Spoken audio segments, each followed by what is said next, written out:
Cardeais Sarah e Raymond Burke defendem a tradição católica e os princípios da verdadeira Igreja de Cristo. Cardeal Sarah: a ideologia de gênero luciferiana leva as pessoas a se mutilarem sem sentido. As pessoas no Ocidente são culpadas de rejeitar a Deus, disse Sarah a Jeffrey. O cardeal guineense também mirou na ideologia transgênero, que ele chamou de uma recusa luciferiana de receber uma natureza assexual de Deus. Dele recebemos nossa natureza, como homem e mulher, disse Sarah a Jeffrey. Isso é intolerável para as mentes modernas. A ideologia de gênero é uma recusa luciferiana de receber uma natureza assexual de Deus. Assim, alguns se rebelam contra Deus e se mutilam inutilmente para mudar seu sexo. Mas na realidade eles não mudam fundamentalmente nada de sua estrutura como homem ou mulher, continuou ele. A África e a Ásia ainda não estão totalmente contaminadas pela ideologia de gênero, pelo transhumanismo, ou pelo ódio à paternidade, disse ele. Mas o espírito neocolonialista das potências ocidentais e a vontade de dominar pressionam os países a adotarem essas ideologias mortais. Sarah acredita que os cristãos não devem desistir de seu lugar na vida pública, dizendo que uma sociedade inspirada pelo Evangelho protege os fracos contra as consequências do pecado. Por outro lado, uma sociedade isolada de Deus rapidamente se transforma em uma ditadura e se torna uma estrutura de pecado, encorajando as pessoas para o mal, continuou o cardeal. O cardeal Robert Sarah disse que os católicos têm um dever de evangelizar, e que trazer os não batizados para Cristo é uma tarefa urgente para a Igreja. O prefeito da Congregação para o Culto Divino e a Disciplina dos Sacramentos fez esses comentários quando perguntado como os católicos deveriam converter outros sem recorrer ao proselitismo, como denunciado recentemente pelo Papa Francisco. Na semana passada, o Papa Francisco pediu aos cristãos no Marrocos que não buscassem ativamente os convertidos à sua fé, dizendo que os caminhos da missão não são os de proselitismo. O Papa não explicou o que ele quis dizer com proselitismo. O cardeal Sarah foi convidado pela Leteia, em uma entrevista em 5 de abril, como podemos converter sem recorrer ao proselitismo, como denunciado recentemente pelo Papa Francisco durante sua viagem ao Marrocos. Ele respondeu que a Igreja recebeu um mandato de Jesus: todo poder me foi dado no céu e na terra, e faze discípulos de todas as nações, batizando-os em nome do Pai e do Filho e do Espírito Santo, e ensina-os a observar o que te ordenei. Eis que estou contigo até o fim dos tempos. A Igreja não pode evitar essa tarefa urgente, acrescentou ele. O prelado africano prosseguiu citando São Paulo sobre o assunto. Ai de mim, disse São Paulo, se eu não evangelizar. Foi isso que os missionários fizeram na África e em outros continentes. Em seu primeiro contato com as pessoas, elas imediatamente apresentaram o Evangelho e suas demandas, sem nunca forçar ninguém. Não conheço nenhum missionário que tenha forçado um povo a se tornar cristão. Mas evangelizar é um dever. O cardeal Sarah afirmou que Jesus é o único caminho para a salvação. Quer sejam muçulmanos, budistas ou animistas, devemos evangelizar todos proclamando Jesus Cristo, porque Ele é o único caminho para a salvação. Por isso não é proselitismo, porque não forçamos pagãos ou muçulmanos com armas, mas oferecemos-lhes o caminho para a salvação. Nossa religião é baseada no amor, e bane a violência, disse ele. No Marrocos, é proibido que um muçulmano se torne cristão, e é isso que muitas vezes é chamado de proselitismo. Como o New York Times explica, as autoridades marroquinas não reconhecem os convertidos marroquinos ao cristianismo, e muitos deles cultuam secretamente nos lares. A conversão do islamismo ao cristianismo é proibida, como em muitos países muçulmanos, e o proselitismo é punido com até 3 anos de prisão. De acordo com isso, o Papa Francisco rejeitando o proselitismo poderia ser interpretado como não encorajando os católicos a evangelizar, uma palavra que ele nem sequer usou em seu discurso de 31 de março. Seu conceito da missão da Igreja, ao que parece, significa ser amigável com os vizinhos, e ser um bom exemplo, e assim, como fermento,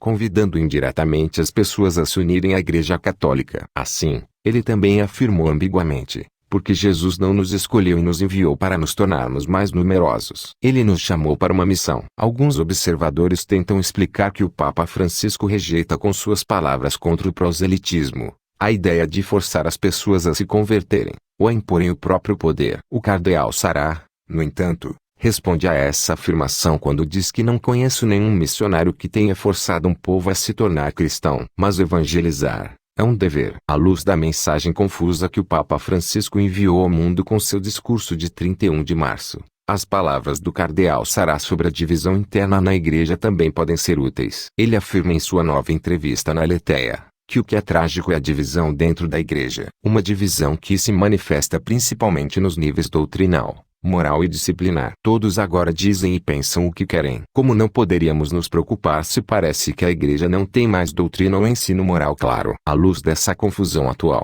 o prelado recomenda que os católicos segurem firmemente o barco, a Igreja, e rezem. Em outras palavras, é nossa responsabilidade manter a doutrina, o ensinamento da Igreja, e orar com firmeza. A Igreja não pertence aos pseudo-reformistas. Não posso mudar o que não construí, e que, portanto, não me pertence. Ninguém pode mudar a Igreja de Jesus. Aqueles que querem mudar, precisam de um mandato de Jesus, acrescenta Cardeal Raymond Burke. A situação é intolerável. Não só é possível, mas é necessário criticar o Papa. A situação se vê agravada pelo silêncio de tantos bispos e cardeais que compartilham com o Sumo Pontífice do dever de zelar pela Igreja Universal. Alguns se limitaram a ficar em silêncio. Outros fingem-se a menor gravidade. E outros propagam fantasias sobre uma nova igreja. Uma igreja que empreende um rumo totalmente inovador, sonhando, por exemplo, com um novo paradigma para a igreja ou uma conversão radical de sua praxis pastoral,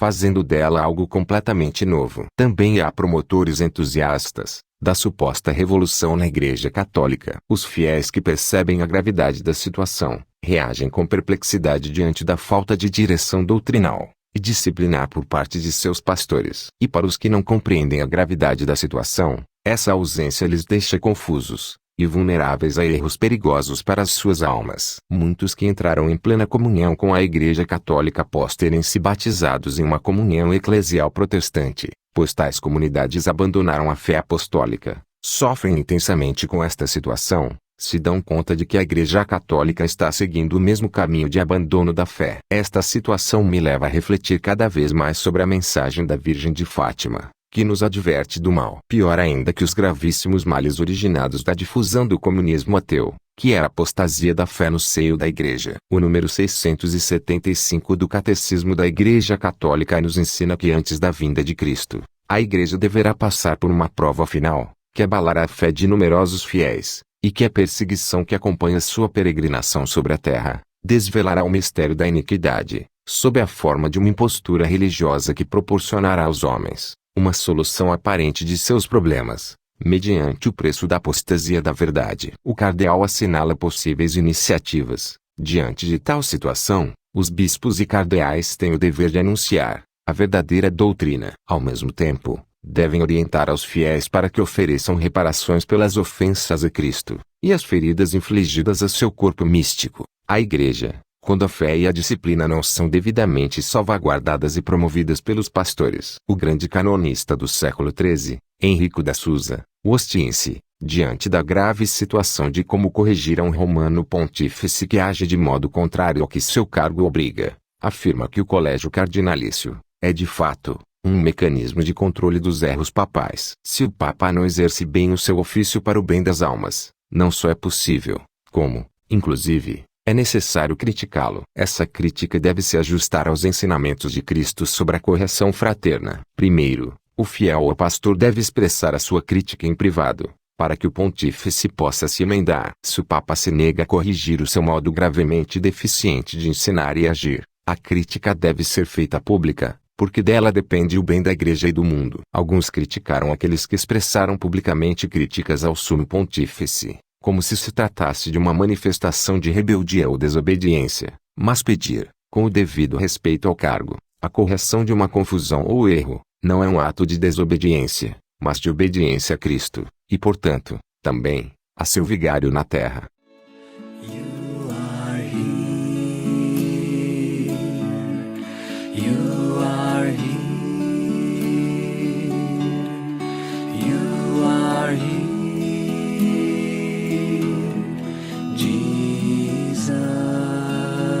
Jesus, you are here.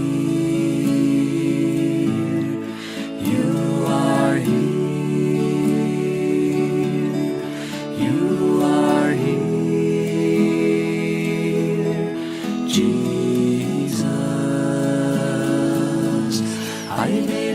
believe in you, my Lord and God. I believe in you, Jesus.